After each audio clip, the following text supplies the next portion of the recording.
Kochi Kakkanad Thengode government ഹൈസ്കൂളിൽ വിദ്യാർത്ഥിനിക്ക് നേരെ നായ്ക്കരണപ്പൊടി വിതറിയ സംഭവത്തിൽ കേസെടുത്തു. 7 വിദ്യാർത്ഥികൾക്കും 2 അധ്യാപകർക്കുമെതിരെയാണ് കേസ്. ഇൻഫോ പാർക്ക് പോലീസും ജില്ലാ ലീഗൽ സർവീസസ് അതോറിറ്റിയും വിദ്യാർത്ഥിനിയുടെ മൊഴി രേഖപ്പെടുത്തി. നാളെ SSLC പരീക്ഷ എഴുതേണ്ട വിദ്യാർത്ഥിനിയെ വലിയ സമ്മർദ്ദത്തിലേക്കാണ് സ്കൂളിലെ അധ്യാപകർ തള്ളിവിട്ടതെന്ന ആരോപണമാണ് കുടുംബം ഉന്നയിക്കുന്നത്. ഈ മാസം ആദ്യമാണ് തെങ്ങോട് ഗവൺമെന്റ് ഹൈസ്കൂളിലെ 10ാം ക്ലാസ് വിദ്യാർത്ഥിനിക്ക് നേരെ സഹപാഠികൾ നായ്ക്കുരണപ്പൊടി എറിഞ്ഞത്. തുടർന്നിങ്ങോട്ട് അണുബാധ മൂലം ദിവസങ്ങളോളം ചികിത്സയിൽ. നായ്ക്കുരണപ്പൊടി വ്യാപിച്ച് പെൺകുട്ടിയുടെ സ്വകാര്യ ഭാഗങ്ങളിൽ വരെ ബാധിച്ചു. തുടർന്ന് മൂത്രമൊഴിക്കാൻ പോലും ആകാത്ത വിധം കടുത്ത ശാരീരിക അസ്വസ്ഥതകളാണ് ഈ സംഭവം വിദ്യാർത്ഥിനിയിൽ ഉണ്ടാക്കിയത്. ഇതിനു പുറമെ സ്കൂളിലെ പ്രശ്നങ്ങൾ കുട്ടിയെ മാനസികമായി ബാധിച്ചിരുന്നു.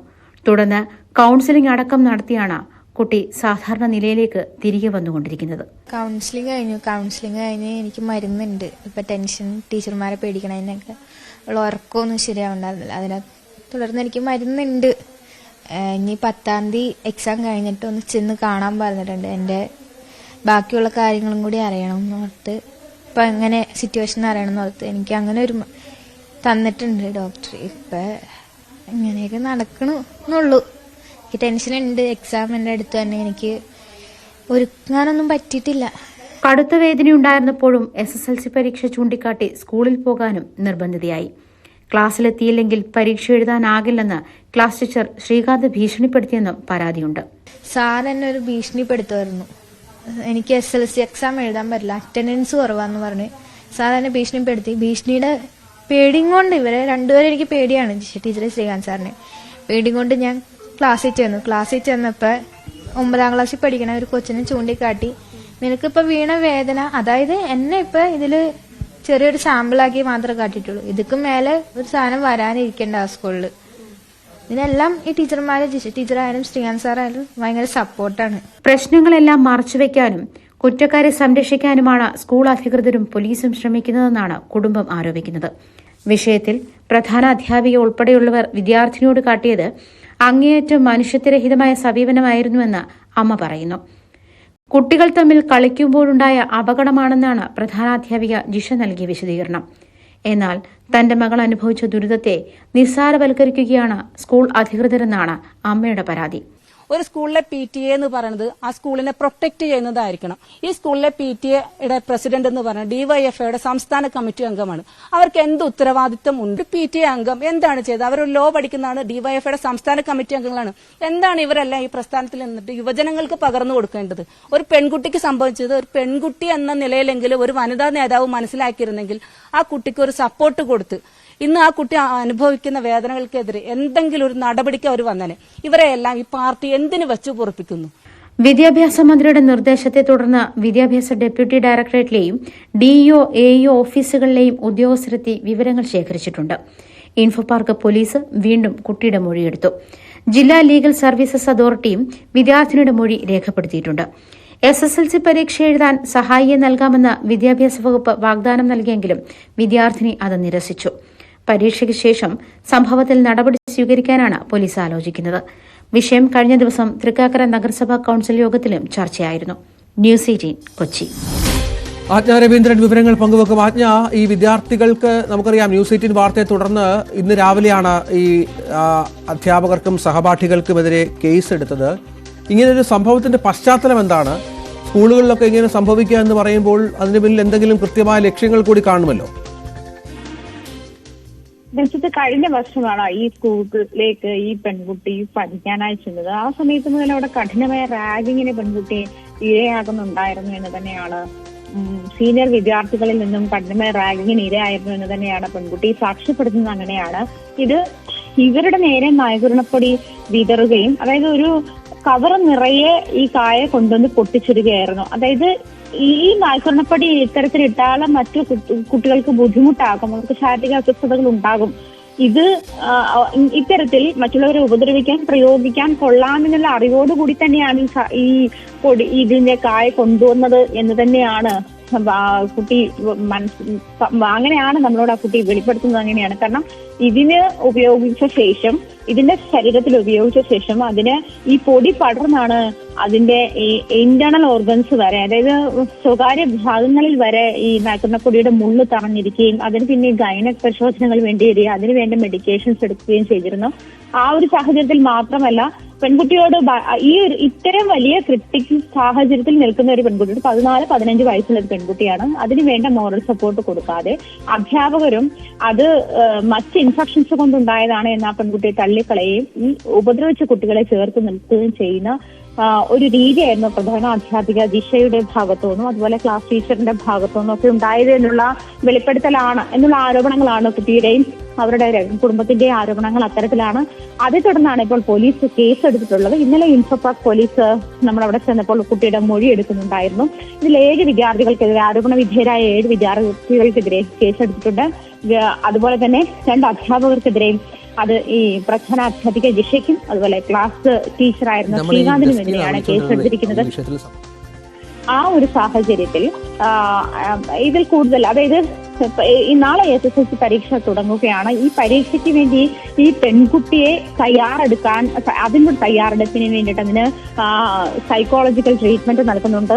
മാനസികാസ്വാസ്ഥ്യം നഷ്ടപ്പെട്ട ഒരു പെൺകുട്ടി അങ്ങനെ ഒരു അവസ്ഥയിലേക്ക് അത് എത്തിച്ചേർന്നിരുന്നു. പ്രത്യേകിച്ചും ഈ അധ്യാപകരുടെ ഭാഗത്തു നിന്നുണ്ടായ ഒറ്റപ്പെടുത്തൽ കുട്ടിക്ക് താങ്ങാനായില്ല എന്ന് തന്നെയാണ് മനസ്സിലാക്കുന്നത്. പ്രത്യേകിച്ചും ശാരീരിക അസ്വസ്ഥതകൾ അത്രയും നേരിടുന്ന ഒരു സാഹചര്യത്തിൽ ഒരു കൈത്താങ്ങ് പോലും ആയിട്ടില്ല എന്ന് കുട്ടി വീണ്ടും വീണ്ടും ആവർത്തിച്ച് പറയുന്ന ഒരു സാഹചര്യത്തിലേക്ക് വന്നപ്പോൾ എന്തുകൊണ്ടാണ് ഇങ്ങനൊരു അവസ്ഥയിലേക്ക് എത്തിയത് എന്നുള്ളത് തന്നെയായിരുന്നു വിദ്യാഭ്യാസ വകുപ്പിന്റെ അന്വേഷണം. അങ്ങനെ തന്നെയായിരുന്നു.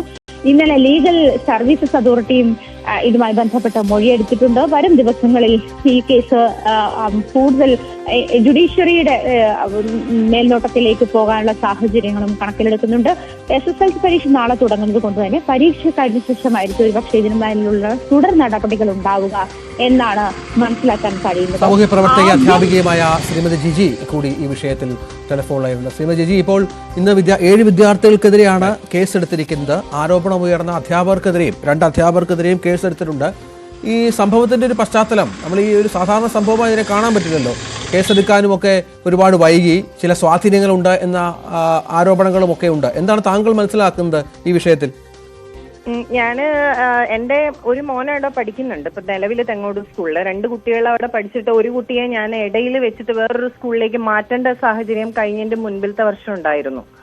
കാര്യം അവിടെ കുട്ടികൾ ചെയ്യുന്ന കാര്യങ്ങളിലൊന്നും ശിക്ഷാ നടപടികളോ ഒരു വാണിങ്ങോ ഒരു സസ്പെൻഷനോ ഒന്നും ആ സ്കൂളിൽ, പ്രത്യേകമായി ഈ തെങ്ങോട് ഗവൺമെന്റ് സ്കൂളിൽ സംഭവിക്കുന്നില്ല. അതിന്റെ പ്രധാന കാരണം ആ സ്കൂള് എന്ന് പറയുന്നത് ഒരു CPM-ന്റെ കുറെ പ്രാദേശിക നേതാക്കൾ കയ്യിലെടുത്തു വെച്ചിരിക്കുന്ന ഒരു സ്കൂളാണ്. സ്ട്രെങ്ത് കുറവുള്ള ഒരു സ്കൂളുമാണ്. 250 കുട്ടികളെ ആകെ 5 തൊട്ട് 10 വരെ, 1 തൊട്ട് 10 വരെ അവിടെ പഠിക്കുന്നുള്ളൂ. അപ്പൊ അവിടെ ഈ പറയുന്ന പോലെ എന്തെങ്കിലുമൊക്കെ കാര്യങ്ങൾ ചെയ്യുന്ന കുട്ടികൾ ഏതെങ്കിലുമൊക്കെ ബ്രാഞ്ച് കമ്മിറ്റിയിലോ ലോക്കൽ കമ്മിറ്റിയിലോ ഉള്ളവരുടെ മക്കളായിരിക്കും. അപ്പൊ അതിനെ അങ്ങ് ഒന്നും അല്ലാതാക്കി ഒരു വാണിങ്ങിലോ ഒന്നും പോകാതെ ആയതുകൊണ്ടാണ് ഈ പറയുന്ന ഇതിൽ ആരോപിതരായ എല്ലാ കുട്ടികളും അവിടെ 1 തൊട്ട് പഠിച്ചു വന്ന കുട്ടികൾ തന്നെയാണ്. അപ്പൊ ഇവരുടെ ചെറിയ ചെറിയ കാര്യങ്ങൾ പോലും ഇത് മറച്ചു വെക്കാനും ഇതിനെ സഹായിക്കുന്ന തരത്തിലുള്ള അധ്യാപകരുടെ സഹകരണങ്ങളും പ്രാദേശിക രാഷ്ട്രീയ പാർട്ടിയുടെ ഇടപെടലും ഉള്ളത് കൊണ്ട് ഇത് എവിടെയും എത്താറില്ല. അപ്പൊ അത് അവർക്കൊരു വളമായി മാറുകയും ഇതുപോലുള്ള ഒരു കാര്യത്തിലേക്ക് വന്നപ്പോഴും ഇത് ഈ പറയുന്നത് പോലെ ഇവര് പരാതിയുമായി മുന്നോട്ട് പോകാൻ ആദ്യം ഇവർക്ക് അങ്ങനെ ഒരു ആലോചന ഇല്ലായിരുന്നു. പക്ഷെ കുട്ടിയുടെ ആരോഗ്യസ്ഥിതി 12-ാം തീയതിയോടെ വളരെ മോശമാകുകയും 13-ാം തീയതിയാണ് സത്യത്തിലെ ഈ കുട്ടിയുടെ അമ്മ എന്നെ വിളിക്കുന്നത്, സഹായത്തിനായിട്ട് ഞങ്ങൾ സംസാരിക്കുന്നതും. ഞാൻ ഈ കുട്ടിയെ ആദ്യം ഞാൻ പറഞ്ഞത് അമൃതയിലേക്ക് നമുക്ക് മാറ്റാം, കാര്യം ഈ കുട്ടിക്ക് നടക്കാൻ പറ്റാതെയായി.